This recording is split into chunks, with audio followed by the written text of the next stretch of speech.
the AID offices to talk to AID employees. We were denied the opportunity to do that. It's pretty clear that, Elon Musk and Doge have worked to shut this down for now, but they will not prevail, as we all said earlier.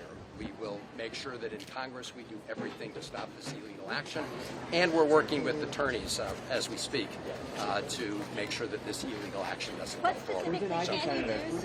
Well, yeah, when you go back to Capitol Hill now, what can you do? What's the first thing that you'll do? Well, in the United States Senate, we have control over the calendar of the nominees. We've been clear, along with Senator Schatz, who's here, and my colleagues, that we will do everything we can to block State Department nominees from going forward until this illegal action is reversed. I do want to emphasize that since we don't have any Republicans so far in the House or Senate who want to work with us to stop this illegal action, that action in the courts is going to be essential, and it's already underway in terms of people looking at this. It's clearly a violation of law, as we all say. What's the message to international partners? I was going to ask a legal scholar here. What are you imagining drawing up in terms of actions in the court? Well, look, the hardworking employees at the USAID are in the same position as federal workers across the government now. People at the Department of Justice, people at the Department of State, FBI agents are being fired. So you have to go agency by agency to see exactly what everybody's rights are. But here's the general principle of the American civil service, which is you cannot be fired or dismissed or involuntarily reassigned as a matter of political retaliation. And all of this is political retaliation and political discrimination, because the memos that are coming out, such as at the Department of Justice, are saying you are being disciplined or you are being demoted or you're being acted upon because we don't think that you can be loyal to the President of the United States. But they haven't shown that in any way. You've got to make an individual case against each employee with full administrative due process. You've got to show the evidence against them, and they've got to have an opportunity to argue it. In other words, we are governed by due process and the rule of law here in America as much as Elon Musk and Donald Trump don't like it. And finally, for our local, there's thousands of people who live locally who will see this on the news tonight. What should they do? Should they try to show up to work tomorrow? What should they? Well, in the case of USAID, we are told that they've been told to telework, which is the exact opposite of what they've told everybody else in the federal government, which is you can't telework. But so they're being told to telework. So my constituents should follow that advice at this point, that they should telework until further notice, and we should be researching everybody's rights under the civil service and under the Constitution. They don't have the right to be disciplining people for political reasons, and they don't have a right to usurp Congress's rightful role to appropriate money. We've appropriated money for USAID to render service around the world in fighting disease and fighting corruption, in defending democracy. We know Elon Musk is not interested in that. Donald Trump is not interested in that. But that's what the American Congress has done, and we're going to stand up with the workers here. Thank I you. would say, if Elon Musk wants to shut this place down, he should have the decency to come out here and speak to all of you, because we asked to talk to whoever's in charge here. Right now it appears that Elon Musk is in charge of this agency.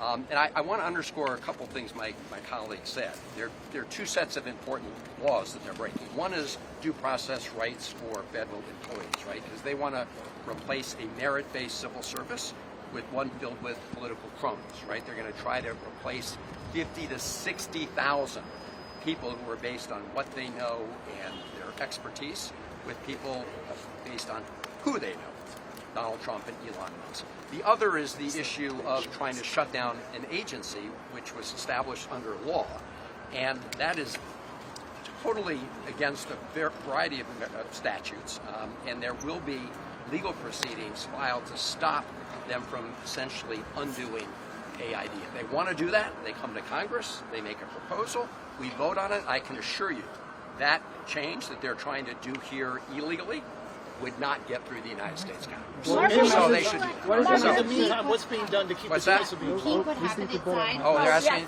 So we went inside. For those of you who didn't see, we went inside. We asked to enter the AID building. really on behalf of the American people, but to talk to AID employees because they've been essentially, there's been a gag order imposed on AID employees, so we wanted to learn firsthand what's happening.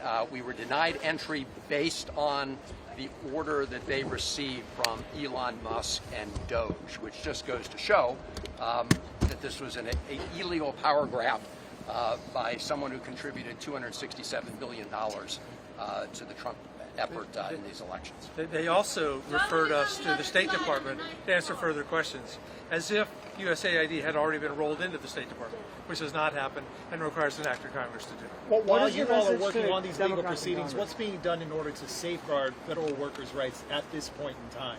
What's keeping them from locking the doors? Well, as Congressman Raskin said, what they've done here at AID with respect to civil servant employees is they've sent them home to work remotely. There are also federal individual contractors who work for AID. Over the last 48 hours, they've essentially been disconnected from their email, and that is putting lives at risk around the world, the lives of the people they're working with and their own Is there anything that you all can do to keep that from happening right now, as with all the legal proceedings? We're working with lawyers to try to get an injunction right now as we do our work in Congress. Senator, I would just say also the voice of the public is essential here. We need people not just in Maryland, Virginia, and Washington, but all over America to be calling for reversal of these outrageous steps and the attempt to destroy AIDS. This is an essential entity for the U.S. government in terms of extending our positive influence all over the world. Elon Musk said it was a criminal organization. There's a criminal organization out there, but it's not USAID. And Elon Musk knows a lot about it, and we're going to stop him at every turn. Can we expect more events like this at various agencies throughout the week or the coming weeks from members of Congress? They clearly are picking on AID, I think, as a first case to try to bully the folks at this agency, treating them as sort of the first step in their effort to take over other agencies in the U.S. government. So that's why this is a very important first line of defense. But we're in touch with everybody, the Justice Department, the Education Department, other people throughout the government, to stop these illegal actions. So you can be sure that we'll all be showing up on behalf of, again, merit-based civil servants who are doing the work for the country. What are your biggest concerns, national security? I just want to respond quickly to that. We are the local delegation in the House and in the Senate, and if they try to close down aid, we will be at aid. If they try to close down the Department of Education, we will be at the Department of Education. If they try to close down Health and Human Services, we will be there. If they try to close down the Department of State, we will be there. That's our responsibility being in this area. But national security-wise, what's your biggest concerns? Well, they're the immediate issues of putting people's lives at risk, both the people who work for AID, as well as people around the world that they're helping, whether they're in Sudan or Africa.